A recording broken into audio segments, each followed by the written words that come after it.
বাসমতি চালের বাসন্তী পোলাও করতে প্রথমে 2 কাপ চাল নিয়ে ভালো করে ধুয়ে জলে ভিজিয়ে রাখতে হবে প্রায় 1 ঘন্টা। কাজু কিশমিশও জলে ভিজিয়ে রেখেছিলাম। তারপর 1 ঘন্টা পর চাল থেকে জল ঝরিয়ে নিয়ে সামান্য নুন, ঘি ও হলুদ দিয়ে চালটাকে ভালো করে মাখিয়ে পাখার হাওয়াতে চালটাকে শুকিয়ে নিতে হবে। একটা কড়াইতে সামান্য তেল ও ঘি দিয়ে তাতে গোটা গরম মশলা, একটা গোটা শুকনো লঙ্কা দিয়ে নেড়ে কিশমিশ কাজু বাদামগুলো দিয়ে ভেজে নিয়ে নুন, হলুদ, ঘি দিয়ে মাখিয়ে রাখা চালটা দিয়ে সামান্য ভেজে নিয়ে একটা বাটিতে চালের ডাবল জল নিয়ে সামান্য নুন দিয়ে গরম করতে দিয়েছিলাম।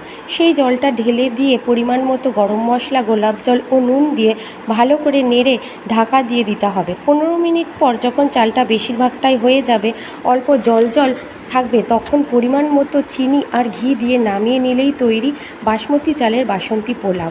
এই পোলাওয়ের সাথে আমি আলুর দম দিয়ে সার্ভ করেছিলাম, যা খেতে ছিল অসাধারণ। তোমরাও কিন্তু ট্রাই করে দেখতে পারো।